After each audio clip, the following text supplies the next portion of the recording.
Wonder by R.J. Palacio, pages 160 to 176. Letters, emails, Facebook texts. December 18th. Dear Mr. Tushman, I am very, very sorry for punching Julian. It was very, very wrong for me to do that. I am writing a letter to him to tell him that too. If it's okay, I would really rather not tell you why I did what I did, because it doesn't really make it right anyway. Also, I would rather not make Julian get in trouble for having said something he should not have said. Very sincerely, Jack Will. December 18th. Dear Julian, I am very, very, very sorry for hitting you. It was wrong of me. I hope you're okay. I hope your grown-up tooth grows in fast. Mine always do. Sincerely, Jack Will. December 26th. Dear Jack, thank you so much for your letter. One thing I've learned after being a middle school director for 20 years, there are almost always more than two sides to every story. Although I don't know the details, I have an inkling about what may have sparked the confrontation with Julian. While nothing justifies striking another student, ever, I also know good friends are sometimes worth defending. This has been a tough year for a lot of students, as the first year of middle school usually is.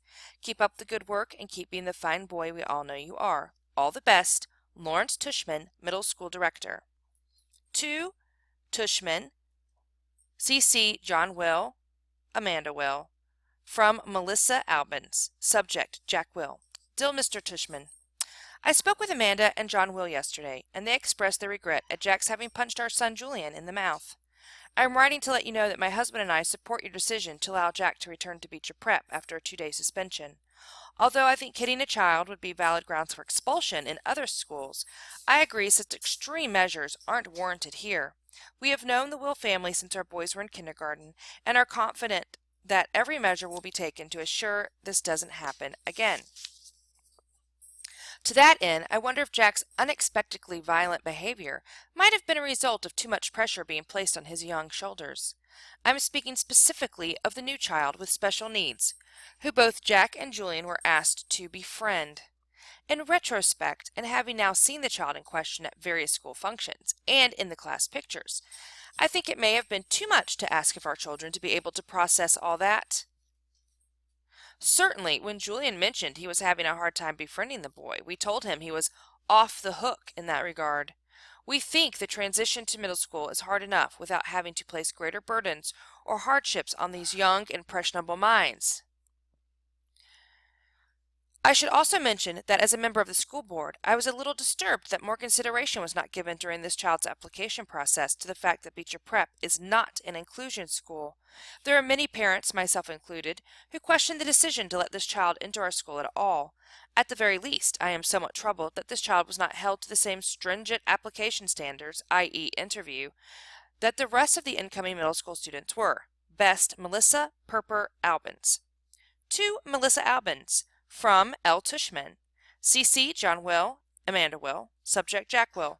Dear Mrs. Albans, thanks for your email outlining your concerns.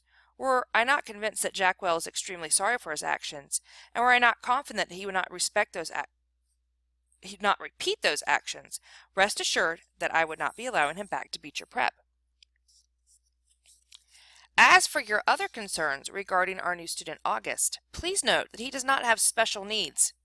He is neither disabled, handicapped, nor developmentally delayed in any way, so there was no reason to assume anyone would take issue with his admittance to Beecher Prep, whether it is an inclusion school or not.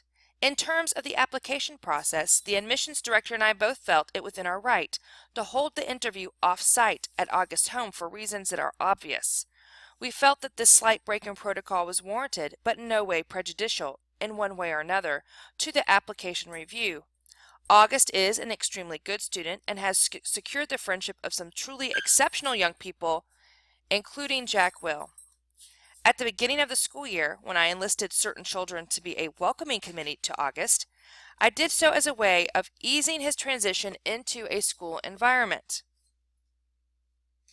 I did not think asking these children to be especially kind to a new student would place any extra burdens or hardships on them.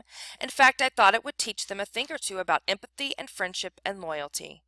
As it turns out, Jack Will didn't need to learn any of these virtues. He already had them in abundance. Thank you again for being in touch. Sincerely, Lawrence Tushman. To Melissa Albans from John Will. CC L. Tushman, Amanda Will. Subject Jack. Hi, Melissa. Thank you for being so understanding about this incident with Jack. He is, as you know, extremely sorry for his actions. I hope you do accept our offer to pay Julian's dental bills. We are very touched by your concern regarding Jack's friendship with August. Please know we have asked Jack if he felt any undue pressure about any of this, and the answer was a resolute no. He enjoys August's company and feels like he has made a good friend. Hope you have a happy new year, John and Amanda Will. Hi, August. Jack Lope Will wants to be friends with you on Facebook. Jack Lope Will, 32 mutual friends. Thanks, the Facebook team. To Augie Doggy Pullman. Subject, sorry. Message, hey August, it's me, Jack Will. I noticed I'm not on your friends list anymore. Hope you friend me again, 'cause I'm really sorry. I just wanted to say that. Sorry, I know why you're mad at me, how I'm sorry I didn't mean to stuff I said. I was so stupid. I hope you can forgive me. I hope we can be friends again. Jack. One new text message from August. Got your message. You know why I'm mad at you now? Did Summer tell you? One new text message from Jack Will. She told me Bleeding Scream as a hint, but didn't get it at first. Then I remember seeing Bleeding Scream in homeroom on Halloween. Didn't know it was you, thought you were coming as Boba Fett. One new text message. I changed my mind at the last minute. Did you really punch Julian? From Jack Will. Yeah, I punched him, knocked out a tooth in the back, a baby tooth. One new text message. From August. Why'd you punch him? One new text message. From Jack Will. I don't know. One new text message from August.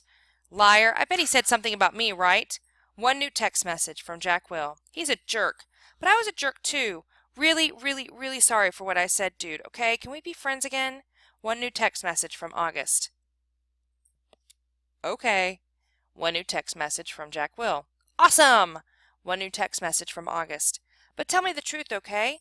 Would you really want to kill yourself if you were me?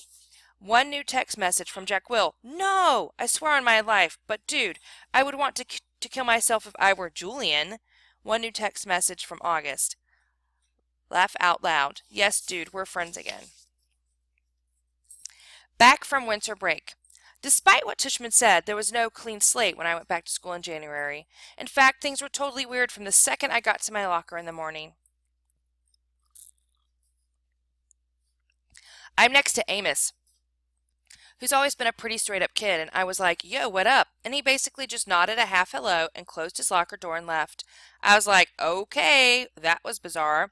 And then I said, hey, what up to Henry, who didn't even bother half smiling, but just looked away. Okay, so something's up. Dissed by 2 people in less than 5 minutes. Not that anyone's counting. I thought I'd try one more time with Tristan, and boom, same thing. He actually looked nervous, like he was afraid of talking to me. I've got a form of the plague now, is what I thought. This is Julian's payback. And that's pretty much how it went all morning. Nobody talked to me. Not true. The girls were totally normal with me. And August talked to me, of course. And actually, I have to say both Maxes said hello, which made me feel kind of bad for never ever hanging out with them in the 5 years I've been in their class. I hoped lunch would be better, but it wasn't. I sat down at my usual table with Luca and Isaiah. I guess I thought since they weren't in the super popular group, but were kind of middle-of-the-road jock kids, that I'd be safe with them, but they barely nodded when I said hello. Then when our table was called, they got their lunches and never came back. I saw them find a table way over at the other end of the cafeteria. They weren't at Julian's table, but they were near him, like on the fringe of popularity. So anyway, I'd been ditched. I knew table switching was something that happened in the 5th grade, but I never thought it would happen to me. It felt really awful being at the table by myself. I felt like everyone was watching me. It also made me feel like I had no friends. I decided to skip lunch and go read in the library. The War. It was Charlotte who had the inside scoop on why everyone was dissing me.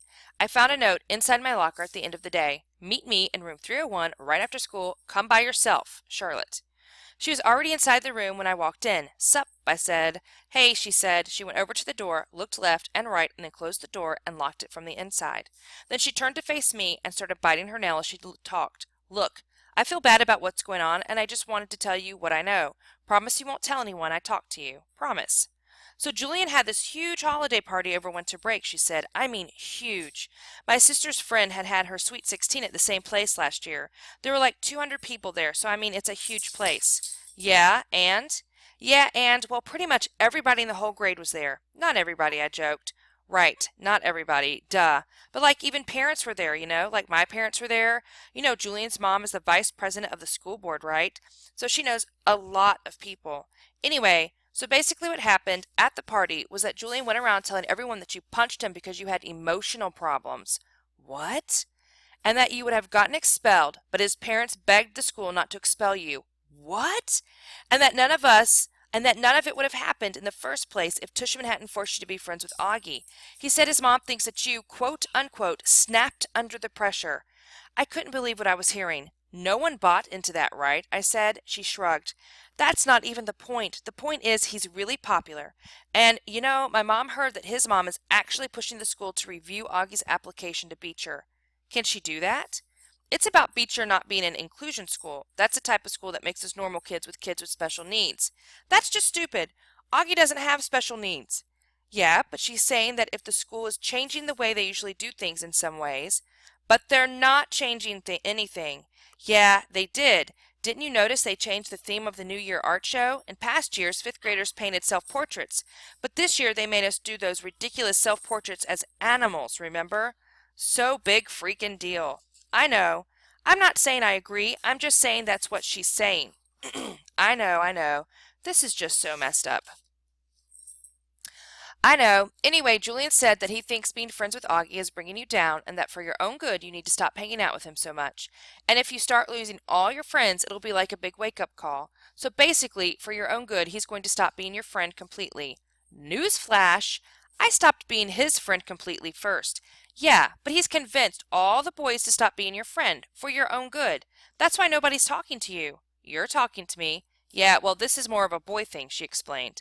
The girls are staying neutral, except Savannah's group, because they're going out with Julian's group. But to everybody else, this is really a boy war. I nodded. She tilted her head to one side and pouted like she felt sorry for me. Is it okay that I told you all this? She said. Yeah, of course. I don't care who talks to me or not, I lied. This is all just so dumb. She nodded. Yeah, hey, does Augie know any of this? Of course not. At least not from me. And Summer? I don't think so. Look, I better go. Just so you know, my mom thinks Julian's mom is a total idiot.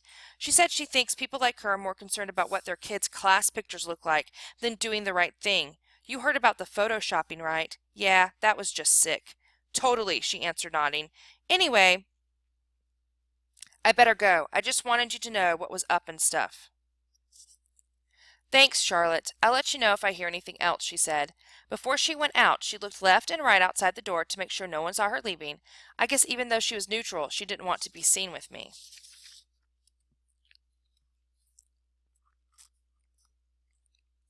Switching tables. The next day at lunch, stupid me, I sat down at a table with Tristan, Eno, and Pablo. I thought maybe they were safe because they weren't really considered popular, but they weren't out there playing D&D at recess either. They were sort of in-betweeners, and at first I thought I scored because they were basically too nice to not acknowledge my presence when I walked over to the table. They all said hey, though I could tell they looked at each other, but then the same thing happened that happened yesterday. Our lunch table was called, they got their food, and then headed toward a new table on the other side of the cafeteria.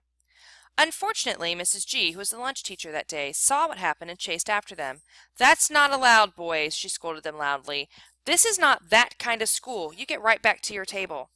Oh, great. Like that was going to help. Before they could be forced to sit back down at the table, I got up with my tray and walked away really fast. I could hear Mrs. G call my name, but I pretended not to hear and just kept walking to the other side of the cafeteria, behind the lunch counter. Sit with us, Jack. It was Summer. She and August were sitting at their table, and they were both waving me over. Why I didn't sit with August the first day of school. Okay, I'm a total hypocrite, I know. The very first day of school, I remember seeing August in the cafeteria. Everybody was looking at him, talking about him. Back then, no one was used to his face or even knew that he was coming to Beecher, so it was a total shocker for a lot of people to see him there on the first day of school. Most kids were even afraid to get near him. So when I saw him going into the cafeteria ahead of me, I knew he'd have no one to sit with, but I just couldn't bring myself to sit with him. I had been hanging out with him all morning long because we had so many classes together, and I guess I was just kind of wanting a little normal time to chill with other kids. So when I saw him move to a table on the other side of the lunch counter, I purposely found a table as far away from there as I could find. I sat down with Isaiah and Luca even though I'd never met them before, and we talked about baseball the whole time, and I played basketball with them at recess. They became my lunch table from then on. I heard Summer had sat down with August, which surprised me because I knew for a fact she wasn't one of the kids that Tushman had talked to about being friends with Augie. So I knew she was doing it just to be nice, and that was pretty brave, I thought. So now here I was sitting with Summer and August, and they were being totally nice to me as always.